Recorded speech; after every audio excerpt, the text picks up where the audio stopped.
Attention bobsled riders! You will soon be embarking on a thrilling podcast down the icy slopes of the Matterhorn. So please remain seated, keeping your hands, arms, feet, and legs inside the bobsled at all times. Auf Wiedersehen! Welcome back, Matterhorn Yodelers. I am your host today, Japheth. And I am here with... Jackie? And... Flying high! Peter. And we are jumping on the nostalgia train. We're going 30 years. This seems to be a common theme for all of your hosted episodes. All right. All aboard! Let's go! We're going back in time and we're doing a movie review for The Rocketeer. I am a ride or die Rocketeer. Like, there's nothing someone could say that will just, like, convince me that it's not a good movie. And the day this episode comes out happens to be... Its premiere date, 30 years ago. That's right, it's 30th anniversary. So it's kind of really cool, which also freaks me out, because I don't know if we saw this in the movie theater. I don't think we did. I think it was just rented, and then we watched it on Laserdisc. Yep. Pull out the plastic sleeve, couple blows, like... Yeah, Get all make the sure there's dust. no fingerprints. No fingerprints, no dust. And then you put it in. Kids will never know. Nope, they won't. Trying to, like, grab the whole thing in your hand, especially if you have small hands. Oh, You have so to hold hard. it with two hands. Yeah. Yeah, you do those. Yes, okay, so yes, we are definitely on the nostalgia train because we're talking about Laserdisc right now.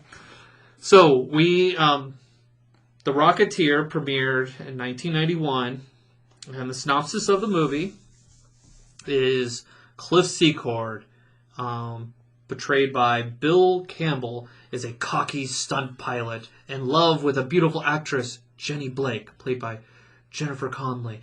When he discovers a jetpack hidden in a biplane, Cliff straps it on the rocket, dons a flashy helmet, and becomes the high-flying hero known as the Rocketeer.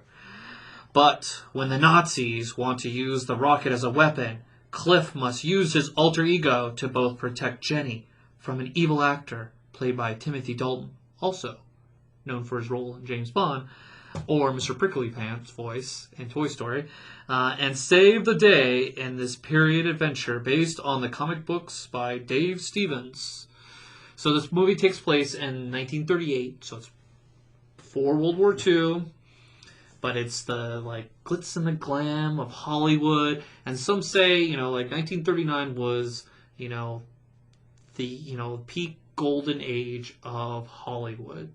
Well, I mean, if you listen to the opening video at Tower of Terror, they would tell you exactly that 1939 is the glitz and glamour of Hollywood. And I used to watch old TCM movies, Turner Classic movie, black and white, and they talk about, like, this was it, because after World War II, it changed things, and then you have television coming out within 5 years. It just, Hollywood was at its peak, and the stardom, and it was a special time for Hollywood at that. And so this movie is portrayed in that time period, and there's beautiful artwork with the architecture. It shows you, just different sides of California. And so let's go into the pros. Oh, fun facts. Fun facts. Ooh, cue the fun facts. Fun facts. Yes. I really like doing this. My favorite part of the homework. Okay. So the Rocketeer showed up in a 1982 comic, which is the first comic book movie in a Walt Disney picture. Yes. But then there'll be that one guy in the corner going, "But wait! What about Dick Tracy?" And Peter told me today it was Touchstone. Correct. Dick Tracy was released under the Touchstone brand, whereas Rocketeer was released under the Walt Disney Pictures brand. So, Marvel, you're welcome. The Rocketeer paved the way for you. So Dave Stevens, he's the creator of it. So the Rocketeer premiered as like a secondary like comic book strip. And Disney was the last company to put in a bid for it. And they were just like, what they saw was, merchandise. That's how they saw it, and that's why it was released under the Walt Disney Pictures, because they saw this more as a merchandising thing for children than a film for adults or families. Yeah, and when watching it, it has that Indiana Jones-esque style where you can't take it too serious. Yes, and I think even like that was what it was advertised as. It was advertised as like an Indiana Jones-like adventure. So if you like Indiana Jones, you'll probably like The Rocketeer. And boy, do I. Okay, so actors for the lead for The Rocketeer, which was portrayed, like I said, by Billy Campbell, was offered to Johnny Depp, turned down the role. Yep. And then it was offered to Vincent D'Onofrio. He's not a very popular known actor, but he played Private Pile from Full Metal Jacket, and so that's probably where a lot of people know him. And he turned it down because he was like, I don't know if this is kind of my fit.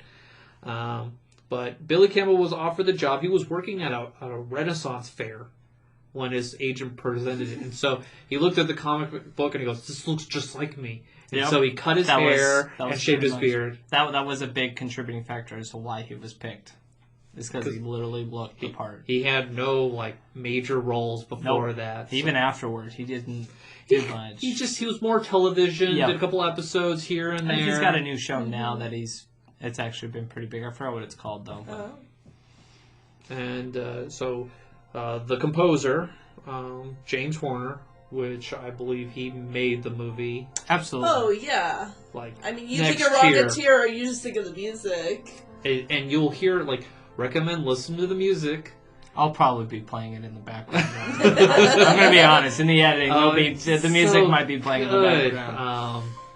He wrote it in 3 weeks. Wow. And the thing is, the music for this movie, you still hear it in movie trailers today. Oh, yeah. You do. I'm just thinking of it. I've got goose pimples. Well, don't you hear it when you get out of Soaring? No. Not but in the gift shop. No. You hear it in the center plaza. Oh, maybe where they shut off the it. fire, the water jets. That could and be Epcot. Before you go into Epcot East or West. The Fountain of Nations that's no longer there. That's where they played it at Disney World. They also played it at Tomorrowland at Disneyland. Back when they used to have a little show with their satellite dish that was in the center of the park. And they broke. Which is why you can... I'll talk about this later. We'll talk about the parks later. Michael Eisner almost axed the helmet. Oh, wow. Because he wanted a more of face, exposed face. And the director's like, no. No, if we're going to keep it looking like the comic book. We're going to go with comic book. And that was probably the best no, decision. Stay in your lane, Michael. Pretty much. More movies were in the works, but the movie flopped. It cost about $35 million to produce, and it only made $46 million. But it was going against City Slickers, Point Break, Terminator came out July 1st, and then Robin Hood, Prince of Thieves. There was just a lot working against it. It just got bombarded with a lot of great movies that it just got overshadowed. It's just like a hidden gem. And also... It's an occult. It is considered like an occult film. Also, it got marketed as a children's movie. And they also contribute that as a contributing factor as to why it did not succeed. They didn't make it appeal to adults. They made it more of this is a movie to take your kids, which is a funny concept when you think about it. A movie about Nazis is we're going to advertise this to kids because our kids today need to know you need to punch a Nazi in the face because that's what happens. And boy, did it work! Boy, I can't. Yeah. All I want to do is I see one who's I'm going to punch him in the face because Indiana Jones taught me that, and the Rocketeer. So speaking of Nazis, Neville Sinclair is based on Errol Flynn, and he was an actor at the time, and he was suspected of being a Nazi spy. Yep. And then Neville Sinclair's house was used. It looks familiar. It's in other films, but it's the Ennis house, and it was designed by Frank Lloyd Wright. And you watch the movie, and you're like, this house is so cool. It's got this Aztec, maybe space So, like, the outside design. the outside of the house is correct. It is that house. The inside is actually a set that they constructed. So they got permission from the owners, and they got molds of the walls tiles. and the outside Oh, of wow. so that they incorporated that on the set for the inside of the house. So, Interesting. I did not know that. Peter's fun facts. my fun facts, yes. Please, Okay. you got it. No, that's all I have. Oh, is that all? I'm done with the fun facts. Okay, no more so fun. I have one more. There is another. I wouldn't say it was a cameo, but in today's standards, we can consider it a cameo. Do you know who the singer was in the dinner theater? Who was singing at the club? Yes, the South Sea Club. I don't remember who it was. I hear it. Do-do-do-do-do. It's Jan from The Office. It was her. I was. Oh. Are you kidding me? That's Jan from The I Office. was talking to my wife last night as I was watching. I was like, that looks like Jan from The Office. Jan from The Office. Oh, That's no way. My crazy. mind is blown. Because like I watched the movie, it didn't even faze me. Then I heard the facts, and I went back and watched it. I'm like, that's Jan. Like that's totally Jan singing. That's so crazy you mentioned that, because last night I was like, dude, that lady looks totally like Jan. That can't be her because she's in The Office. And I go, well, The Office was like 15 years ago, so it kind of makes sense where she's 15 years old. Or, wow, I'm blown. All right, I got one. That's crazy. Yeah. That was my big fun fact that I held. That's cool. I love it because I mentioned it last night. And my wife's like, whatever. I'm gonna have to go back. I know our wives are like, She's doing Okay, homework. She's whatever. all like, that's nice, dear. I'm gonna have to go back and watch that scene again. yeah, and you listen to it and you're like, yeah, that's Jan from The Office singing because she sings in the show instead of like She's selling her candles. yeah.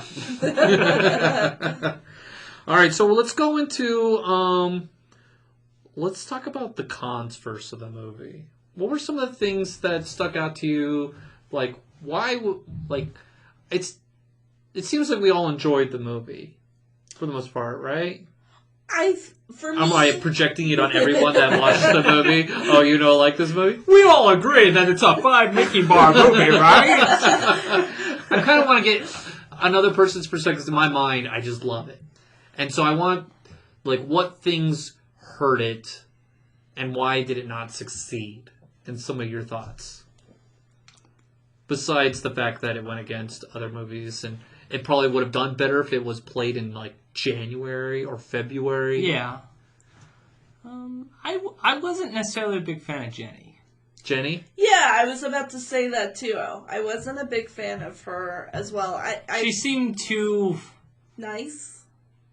flaunty-ish, like in her tone. Like she's like, a little snootish, and I don't know. I just didn't really care for her character as much. I didn't see the Rocketeer and her.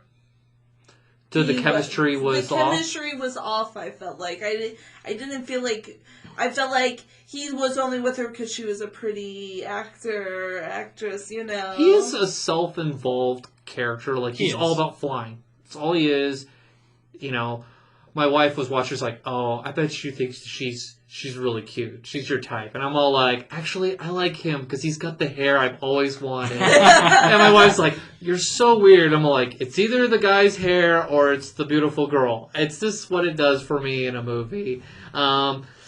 Yeah, I can see that. The chemistry is kind of off because he's so self-involved, and then she's an actress trying to get her career going, and she's very artistic. She's a little self-involved as well. Yeah. Yeah. So And it's not till the end you get that kind of connection, but it's still, I can see where it's like, they're not, like, the chemistry's not there. Yeah, I wanted kind of like that Goonies chemistry between like, oh, what's her face? What's the actor's name in the Goonies? Oh, the guy that like, yeah, Sam, the Samwise Gamgee. Forget his actual name. Yeah, Rudy. yeah. but I don't know. I feel like the girl that is in the Goonies, the main, Sean something. Yeah, I know I you're think talking it's about. Sean. the main girl. I feel like she would have been better. Oh, like, pick. okay. Because she was writing off of she was in Labyrinth, right? Yeah, she was And in Labyrinth. That was So that was she a very had big show. a history at least beforehand. Mm-hmm. So I think that is another factor. Is you don't really have A-list character. No. You have James Bond as the villain, but you usually don't. You have a hero movie. You don't showcase your best person is the villain. Right. He's and so you're bringing in somebody new, and I think he does a fine job acting, but he's new, and you can kind of tell that. Who's new? Billy Campbell. Yeah. He was I relatively new to enjoyed it. Hollywood. I didn't have a problem with his character. I thought he was liked fun. him. He I was thought he was believable. great. He was. He That's He was good. very relatable, I felt like, Yes. too. Mm-hmm. He's a guy who's very passionate about what he does, and he wants to be successful at it. And sometimes you get caught up in your own thing that you lose sight of what's going on around you. And so that's True, like this podcast. I didn't even know I had a child till I went home. I was like, oh my gosh, there's a child right here. No. Okay. Did you guys have any issues with any of the casting where you wish it was different? I really liked, well, this is a pro, so I guess we'll stick with the cons still.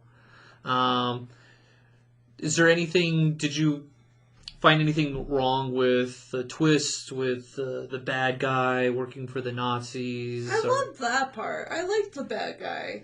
He was good. I mean, honestly, that whole scene where you find out that he is a Nazi sympathizer was the only, in my opinion, probably the only slow part of the movie. Yeah. Everything When else... they go back to the house. Yes, that's probably the only slow part of the movie. Everything else flowed really well. So, that's probably the only part I would say. It's the bathroom break part of the movie. Yeah. and I thought maybe this throws me off is his big goon. He's got that prosthetic face that they used in Dick Tracy, where you're like, that's not a real human face. Yeah, you take a look, for those who haven't seen Dick Tracy, take a look at what some of the bad guys look like, and you see some of that with that one character in the Rocketeer for sure. And he I have no personality. I'm Hulk smash. Yeah, he's Yeah. very dry. The muscle. He doesn't take away he I doesn't don't take think- away from the story, except every time he walks in and his face, you're like, that's a weird face. Right. You're like, that's not. Kids, Where's close the your eyes. rockets? Where's the rockets? It's like reverse Batman. Right, he is. that. He's reverse Batman for sure. Okay, so we really don't have too much negative to beat up on it. Not seems like. too much. I mean, it is 90s, and their special effects aren't top tier effects. So, you have to take that with a grain of salt, where it's just all Oh, this is an early 90s film. this isn't like Jurassic Park or Star Wars looking. It's some of the special effects are a little off. They're a little hokey, but not too bad. They actually invented, and I read this, they invented the shaky cam. Oh, with yeah, I this. heard about that. Because of when you're in the plane, they just move it back and forth, which is a technique that came from this movie and is used in other films. Kind of create that vibration if you're flying, especially when you're in the big giant Zeppelin scene, and so that's where you get that in this film. All right, so not too many cons. I mean, I think the biggest one is you don't have the A-list. If you had Johnny Depp in it, it may have made a difference. It probably would have. It would have probably pulled a different crowd. You may have gotten that chemistry a little bit better. Yeah. Um, A young Johnny Depp. Yeah, I could see it. But I don't know. I still like the main actor. I've always liked him. He I was see him on great. TV and I'm like, oh, that's a Rocketeer. I always get excited when I see him. So I didn't have a problem with the main actor at all. So Okay. I was kind of feel I was I need a different perspective when it comes to the negativity of this, and I'm trying to try to poke it at myself. Well, is it this that people don't like, or what is it this? Okay, so pros. What do we like about it? the music, obviously. So number one is the music. Yeah. Music is always a selling point for any major movie. If your music's good, it's gonna take your movie far. I love the scene where he's first has the rocket and is flying like crazy. Oh, yeah. And his friend. I loved his friend. Peavy. Peavy. He's played by Alan Arkin. He's when you see him, you're like, oh, he's been all around. He's been everywhere. So Alan Arkin, yeah, he's been in other films. He's award winning, and he's probably the best, actor in the film. I think He's probably the most likable character in the cast. he is. Yeah. He's the sidekick. He's an aerospace engineer. He's the best way. Like when I watch this movie, it's kind of like if you combined Billy's and Alan's character. You have Iron Man.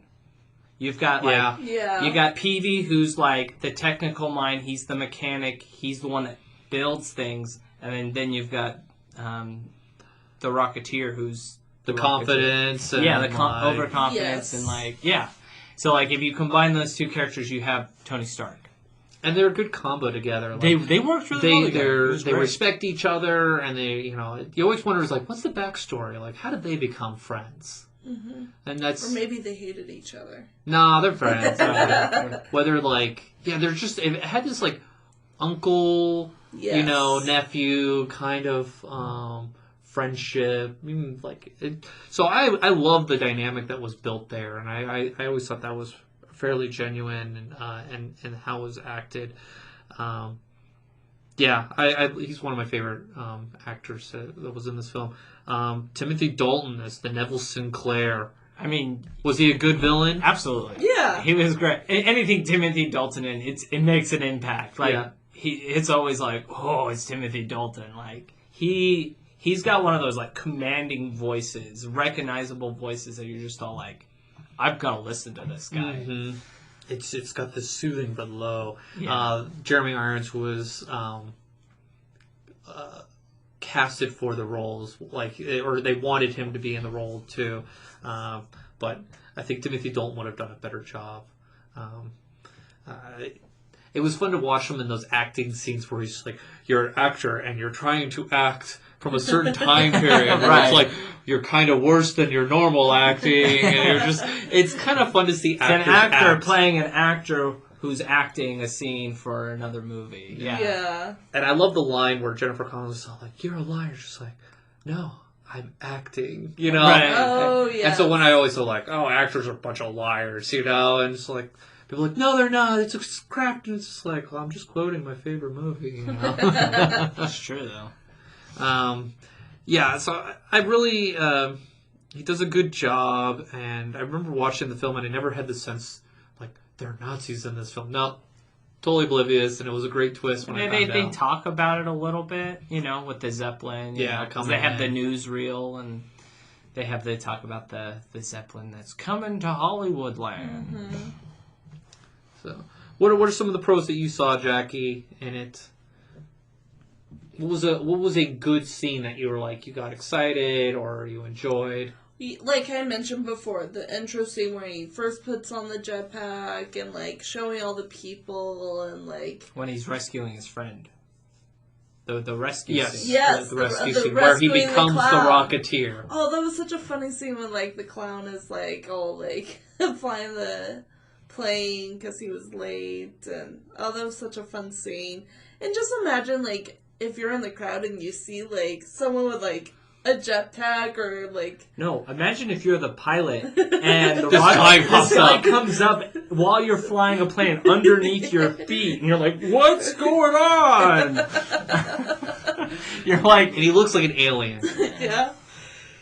He has those big bulbous eyes, and yeah, you don't blame him. And I love when he comes down and they're all taking his picture, and he's like, whoa, like that. That was like, yes, any normal human being is going to act that way. I'm like, I'm on the ground. This is amazing.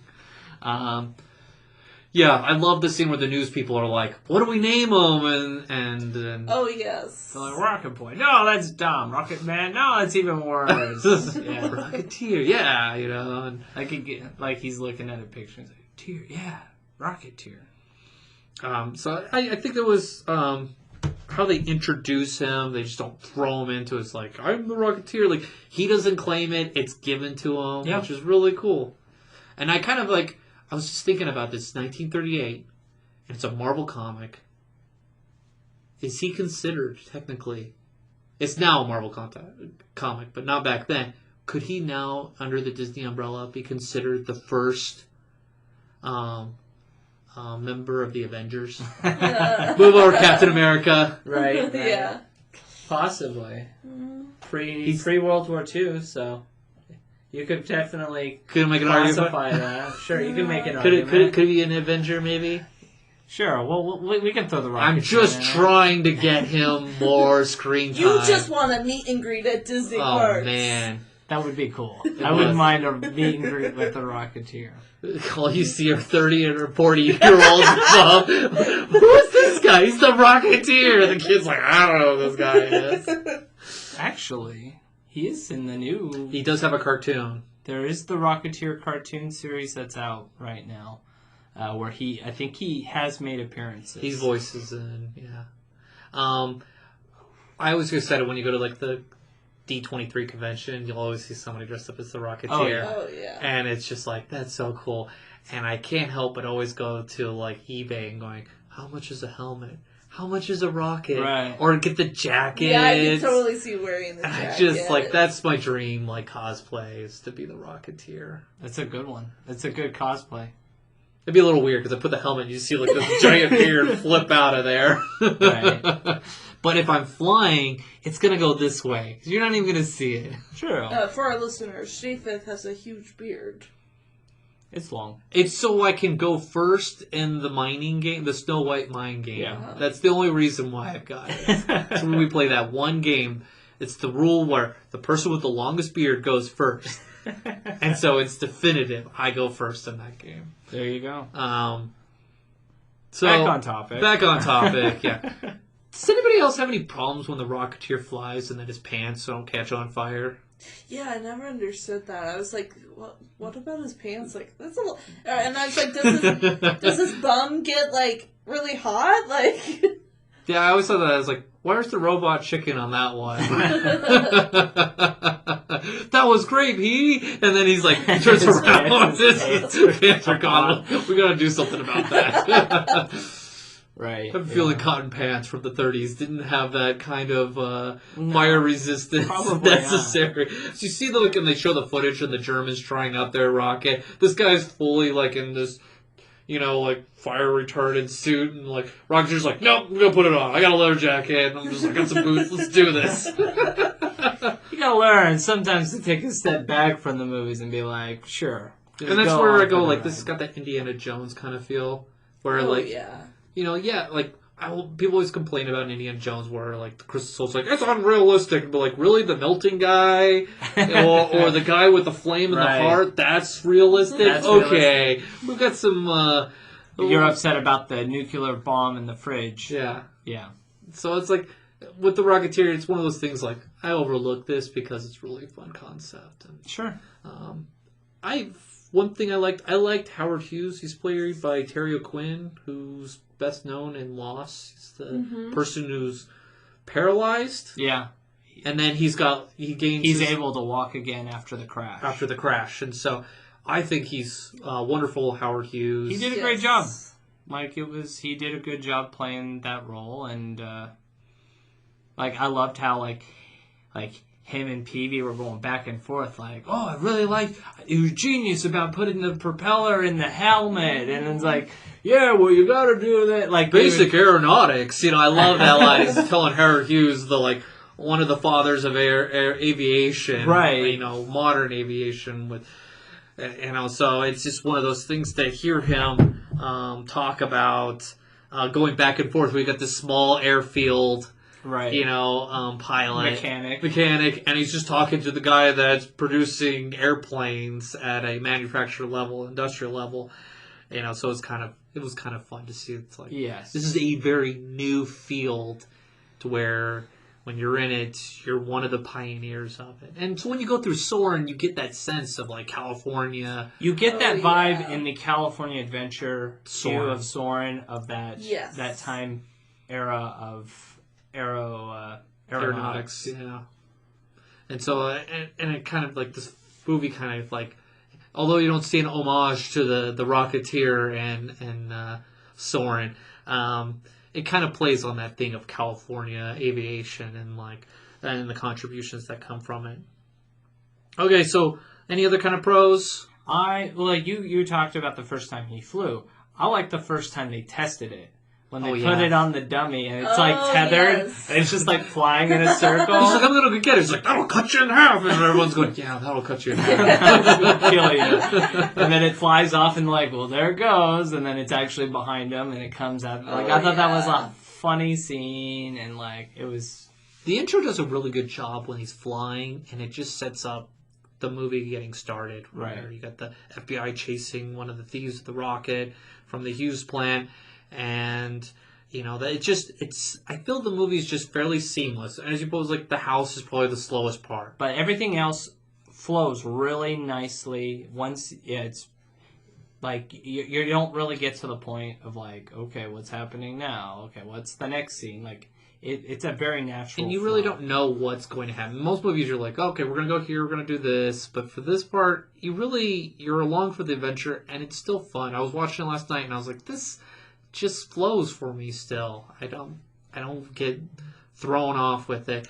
I like the architecture style of that time period. Yeah. You're at the South Sea Club. It's beautiful. I love that kind of the dog cafe that they have. Oh, yes, that was so fun. And you went to the backstage lot. You used to see that, or do the tour. You used to see that dog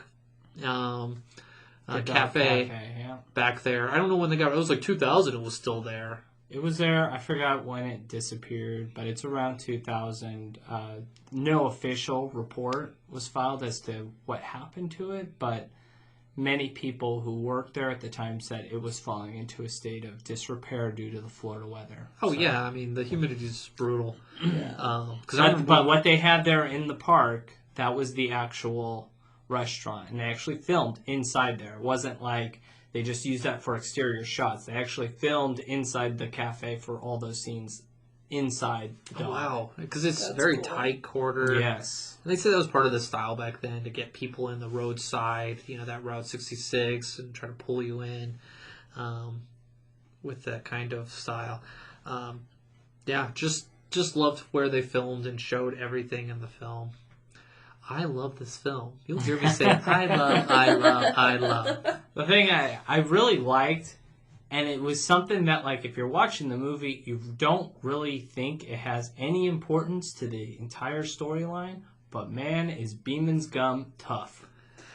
Oh, so I So they set that up at the very With the beginning, gum, because they're like, yes. oh, it's got a hole in it, let's put some gum on there, and that's enough to keep the fuel inside. Until the very end, when they decide we're going to peel this off so that the bad guy doesn't get the rocket. So it was, very critical. I loved, like, you wouldn't even think anything of it. We're just going to put this in here so that you don't die. But that becomes an integral part of the story. It's just a little chewed up piece of gum. Yeah. I always tell my wife, if they're showing it to you in the movie, it's going to be important later, such as that if they focus on it for more than 2 or 3 seconds, an object without people in it, probably the murder weapon. Or it's probably critical to the storyline. Yes, and so they had a more interesting, it was back in the day, they didn't have pressurized cabin, and so to help with the elevation, it says like it's a pepsin gum. And so that's supposed to help with your stomach and also with the pressure with the ears. And so that's why chewing gum. And so they really emphasize that in this film. And so I was like, oh, it's funny that you brought that up. It's like, it is, as I was watching it and I was reading the fun facts and just seeing, it's like, man, they really hit upon like gum. Gum is important for flying planes and stuff like that. And like, I don't even think Beeman gum was even in existence really anymore. Maybe if it was back in the day. If you know, let us know. Send us a fun, creepy voice message in Anchor. So, okay, we're going to get to the point where we are going to rate this. I'll start us off. 5 Mickey bars. Oh man, I'm surprised. Surprise! I thought you were going What? to. I love this film. There's nothing that can be said because we're on the nostalgia train, and it's just great. It's just fun. people ask me for a recommendation for a film, and they've got family kids that are above like 6. I go, watch this film. It's clean. It's good. It's from the 90s. You don't have to worry about anything with your family. Even the kissing is like very tame, so it's just, it's good for the family. It's good for everyone. 5 Mickey bars. All right, Jackie, what do you got? 4. 4. Yeah. 4 Mickey bars. It's a good movie. If it's on, I'll sit and watch it. Not like one that I'm like, I'm craving it. I must watch it now. But if it's on, I'm glued. I'm gonna watch it. I watch it probably twice a year. I would say I'm right in between you guys. I'm about 4.5 Mickey bars. Jump on the nostalgia train with me. I've always been a fan of the Rocketeer. It's one of those things that like maybe like I will have a drive to put it on. So like when I'm in the mood, like when I'm thinking about the Rocketeer, I can't stop thinking about the Rocketeer until I watch it. Does the movie trigger it for you? Does it pop up like the music and then you're like, sometimes, maybe I should watch this? Sometimes, yeah. So like I'll get these little triggers. I'm like, I really enjoyed that movie. I really need to watch this movie. And I'll get that occasion. In fact, that was actually one of the first things I watched on Disney Plus was The Rocketeer. It was for me too. I saw it and I was like, they knew what they were catering to when they put that out there. Oh yeah. So I would give it 4.5. It's not one of those movies where I'm all like, I'm a diehard fan like you are. Oh yeah. But I really enjoy it. Willing to put it on myself at least once a year. Would you recommend it to people? Absolutely. Oh, yeah. If I wouldn't be recommending, I would not be giving it 4.5 if I would not be recommending it to people. It's a 4-star, but I don't watch it now. Go watch it, man, but it's really good. But go watch the movie. Yeah, so that's kind of where I lie in terms of ranking the movie. All right, so I think that concludes our ride on the... I actually have more. Oh, you got more? Oh. I got more. So, What do you got? I didn't talk about this with you guys before. Maybe I did a little bit. But you can actually still see references to the Rocketeer today in the theme parks. And we've talked about some of them. Yeah, one was the popcorn. Yeah, you can see yes. the guy at the popcorn cart at Disneyland's Tomorrowland. They got the mini popcorn turner. You can see the Rocketeer. He's doing that, as well as they used to play the music, as I stated, in Tomorrowland. Now, did you know that you can see the rocket and the helmet at the Hollywood Studios? No. Then you probably didn't know you can see 2 of them. 2 of them? 2 of them. So one, I'll talk about because I mentioned that I was going to talk about it in this episode. In our last episode, we were talking about restaurants.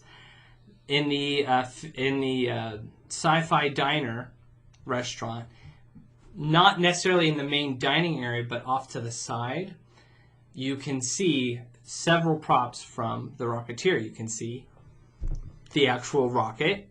You can see the helmet. You can also see some of the newspapers that are framed from the movie. Oh, fun. Oh, that's cool. So there are references in that restaurant. You can ask the cast members there. They'll point them out too. They all know all that stuff. It's what they learn that stuff in training. Also, there's actually a place in Hollywood Studios where you can actually touch the helmet and rocket pack. What? Yes, you can actually touch it. And you can even see the little ding inside of it, like the ding where the fuel was leaking from. Oh, cool. Yes, so it's actually It'd be cool if it a little water comes so out of it. it's in a stand on, I think it's on the main walkway where they sell the slushies. I think it's like PV's stand, so properly named. Well, off to the side, you kind of have to move something to the side, but you can see the rocket and the helmet just sitting right there. Oh, cool. So you can actually reach out and touch it. Oh, man. I want to go back just to do Now that. you gotta go. No. I gotta go to Hollywood Studios. Yep. And then in the past, a lot of the movie props and things like that was part of the backlot tour at Hollywood Studios, where they filmed in California, but they moved the giant Bulldog Cafe all the way to Florida to promote for the tour. And they also had several of the planes part of the tour as well. Oh, yeah, I remember when the planes were there, and then You'd see like the cars. They had a couple cars there from Dick Tracy, and then you have the Flight of the Navigator ship there. Which we might do another episode. This just came to me. We should have an episode about movie props that are inside Disney parks. Ooh, that'd be fun. Yeah. I like that.